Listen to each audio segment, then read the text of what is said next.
As an aspirant, I am feeling so tensed about world history. I didn't even cover a single portion for my prelims.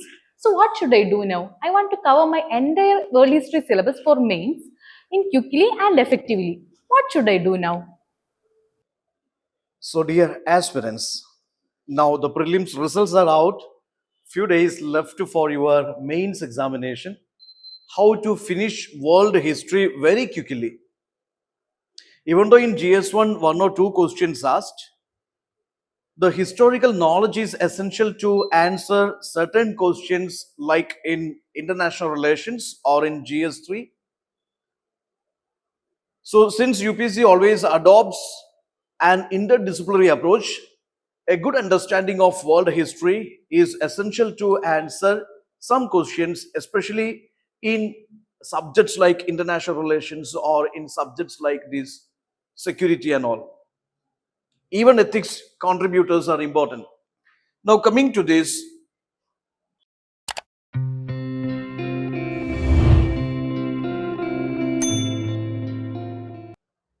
what are the ideas I'm sharing you to quickly finish your world history? One is when you go for world history, your approach has to be like this: follow the timeline. Follow the timeline. You have to study the modern world history only.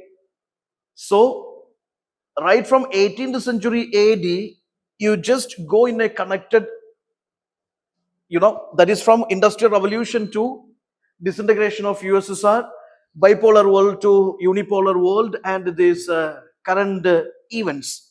So, follow the timeline and have a template of the key actors of world history events. Yes, have a good understanding of the causes and consequences, how they are connected with India. For example, when you study Industrial Revolution in England, deindustrialization in India, American Revolution, French Revolution, how it influenced Indian movements. World War One, World War Two. World War One connected with this Khilafat non-cooperation movement. World War Two connected with the Quit India movement. Okay, economic depression, civil disobedience movement. So India's connection. Then have a comparison table in advance. That means always compare. For example, American Revolution versus French Revolution, World War One versus World War Two. Okay, colonization versus decolonization. So this is the way. Always prepare comparison charts for this world history events. Yes, so some very core things are there. Again, I would say that yes, comparison would be like this: French Revolution versus Russian Revolution, World War One versus World War Two causes, scales, aftermath, Italian and German unification. The players of Italian unification, players of German unification, the causes of Italian unification, consequences or causes of German unification, similar way outcomes. Colonialism in Africa versus Asia, or industrialization in West versus East. Colonization, decolonization, Africa versus Asia. So this is the way comparative chart, comparison analysis you can do for world history events, because if you check the previous trends, most of questions, built around these aspects also, comparison. Then of course, it is nice to cover the Indian linkages of these world history events. Okay, Indian linkages means, of course, you must cover World War One connected with the Indian National Congress demands and how it is leading to this Khilafat non-cooperation movement. Okay, World War Two, how it is leading to this Quit India movement or Indian National Army, a rise of Indian National Army and agitations. Industrial Revolution causing deindustrialization in India. Imperialism, partition of Bengal, raw material drain, economic drain, Dadabhai Nauroji, poverty and British rule. So how they are connected with the Indian poverty, commercialization of agriculture, deindustrialization, drain of wealth, etc. So this is the way. Always study, when you study world history, always study its linkage with the India. Okay, it's important for you.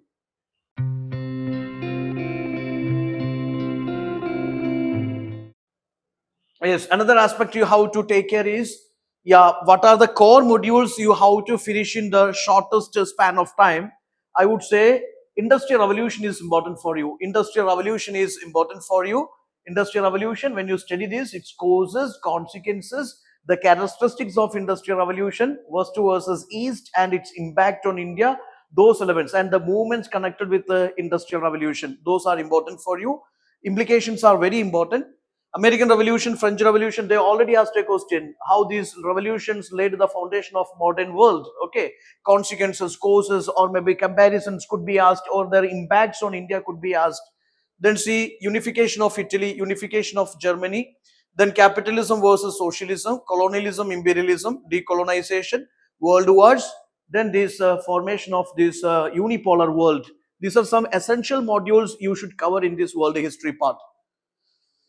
Now I will show you some important analysis or some important comparative analysis parts of world history which is essential for you. Yes, there is colonization versus decolonization. Colonization, decolonization, it causes and consequences. A comparative chart is here. Just look into this economic motive of colonization. Industrial revolution, there is creation of a huge demand for raw materials and markets. So colonization largely driven by industrial revolution. Industrial revolution created a huge demand for raw materials and markets, and these colonies become supplier of raw materials and buyers of these finished products from these industrialized countries. Okay, so of course this economic motive behind colonization is this.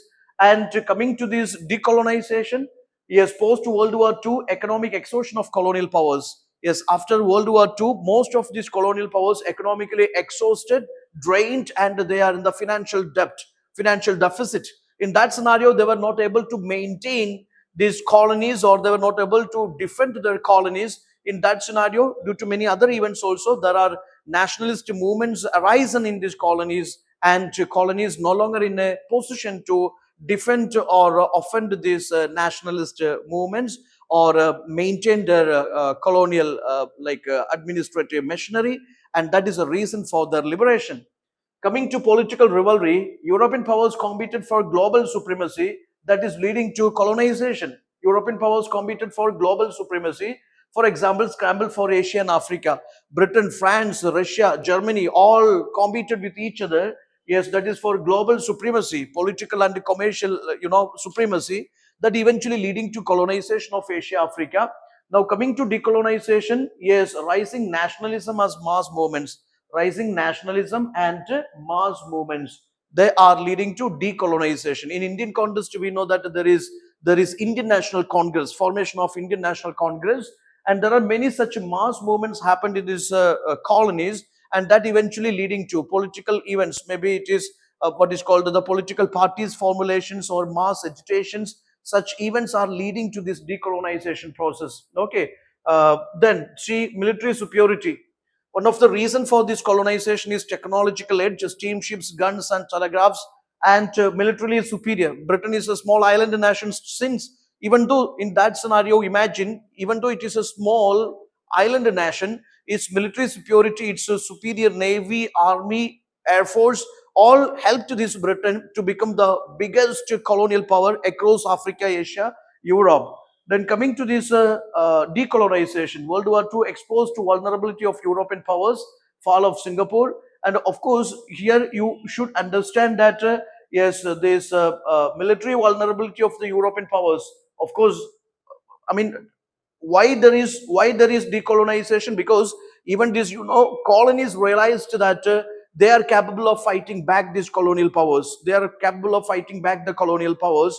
So here this vulnerability of the European powers exposed in this World War II, that is, even you could see that there is a story of this success by this military success by these Japan, Asian countries, succeeded this European power. So similar way, the military superiority and the vulnerabilities become reasons for colonization, decolonization. Ideological justification, white man's burden theory. See, there is a civilizing mission. It's like most of the European countries, especially Britain, they promoted the idea of civilizing mission, that is to colonize these African Asian countries. It is to civilize other people. But coming to this, liberal socialist ideas opposed imperialism. So coming to decolonization, there are liberalism, socialism, romanticism, communism, many such new ideological movements. They opposed imperialism, and they promoted the idea of self-determination or nationalism, liberalism in the, parliamentary governments, or they are against imperialism. So such ideologies given birth to this decolonization process. Then see here, strategic interest, naval bases and control of trade routes. Suez Canal is an example. Indian Ocean is an example. So strategic intentions like yes, naval formation of establishing naval bases or this control of the trade routes, that all become our popular straits and corridors, that become a reason for colonization. Yes, decolonization, pressure from the superpowers, USSR, USA, and Cold War alignment. You see, yes, that become one of the major reasons for decolonization. Okay, so even in case of this India also, there is a huge pressure from this USA and USSR on Britain to decolonize India. Okay, so there are some reasons why colonization and decolonization happened. Okay, so just look into the causes now. Great Depression is another major event. Great Depression that become one of the major reason leading to this World War II, and also this is a reason why this USA become one of the superpowers. Yes, coming to Great Depression, the major reasons are like this: speculative boom and the stock market crash. Yes, there is unregulated growth of these US stock markets leading to collapse on October 29, 1929, which is known as Black Tuesday. Okay, people investing lot into stock markets with a speculation. You know, there is something like this kind of a speculation that it is a source of, you know, creating huge income, huge money, or yes, unregulated growth of the stock markets after sometimes resulting in this large scale collapses. So this crash of the stock exchange market has been the reason for this, one of the immediate reason for this Great Depression. Then overproduction, underconsumption, overproduction, underconsumption. Industrial agricultural production exceeded, but these wages of these employees are lower, so there is underconsumption. Then unequal income distribution, purchasing power of these lower classes or these working classes very low. Most of this like income wealth concentrated in the richer classes, they are the biggest population, and the working classes are the lowest. I mean, their purchasing power is not up to this production, or not expanded with the production. That is why there is unequal income distribution and under consumption. Then there is more, you know, debting culture. See, weak banking system, banks collapsed due to these bad loans and no deposit of insurance. Banks collapsed when stock exchange collapsed, banks collapsed. Then see, collapse of the international trade. Yes, US imposed high tariffs and retaliations by other countries led to trade contractions. Okay, so high tariff rates and retaliation by other countries leading to trade contractions.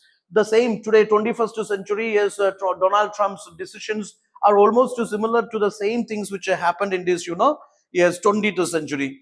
Then see, reparations and war debts crisis. Many countries, you see, many countries after World War One, this yeah, US had given these loan payments to many countries. So many countries, especially Germany, couldn't pay reparations. Creditor nations USA pulled back loans from Weimar Germany. So you see that that kind of reparation policies, or maybe reparations and this World War debt crisis, all are the reasons why, yes, eventually it is leading to this economic depression. All happened with this stock exchange market collapse of US. Eventually, yes, most of these other countries' economies are tied with this US economy. So something which happened in US, it automatically affected other economies also, gradually leading to a huge world economic depression. All these world, I mean, all the countries' economies, mostly European countries' economies, collapsed one by one. Okay, depended on this USA. Then see, comparison of Italian and German unification, another topic. So Italian German unification, nation state formation, and their key players, which is important for UPC. Coming to this comparison of Italian German unification, you have an idea. Italian unification, its timeline is 1815 to 1870. German unification 1815 to 1871. Major leaders: Cavour, Mazzini, Garibaldi, they are important leaders of this Italian unification. Okay, so yeah, Cavour was the mastermind, Mazzini was the heart of the revolution, and Garibaldi was the sword. Okay, three major powers, and the king was Victor Emmanuel II. Then here, coming to the most important player is Ottoman Bismarck in German unification. He was PM of Prussia and Kaiser William the ruler. Now the leading state in Italian unification, Piedmont, Sardinia. In German unification, it was Prussia. Then see, approach or strategy in Italian unification, combination of diplomacy, revolution, okay, and the ideologies and the war. Now here, coming to this German unification, strategy was realpolitik and Bismarck's policy of blood and iron. Okay. Then see foreign powers role. France aided Piedmont. Austria opposed unification. UK was sympathetic. In this case, German case, Austria opposed to this German unification. France was rebel. Denmark was defeated. Russia remained neutral. Then key wars in this Italian unification: war with Austria, Garibaldi's conquest of South Italy, then these final annexations. Okay, this Central Italy, North Italy, Central Italy annexed. Then coming to this German unification, war with Denmark, Austro-Prussian War, Franco-Prussian wars, eventually leading to German unification.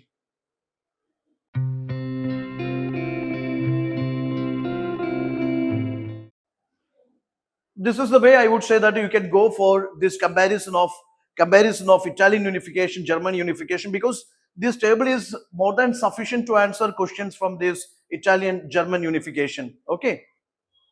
So this is the way I asked you guys to just follow a strategy to cover world history in the quickest time. Okay, just do it. So stay tuned. If you like these videos, please subscribe and share or comment. And if you wish this series to be continued, please comment in the box. Okay, all the best. Thank you. Gallant IAS, chasing your passion to ace.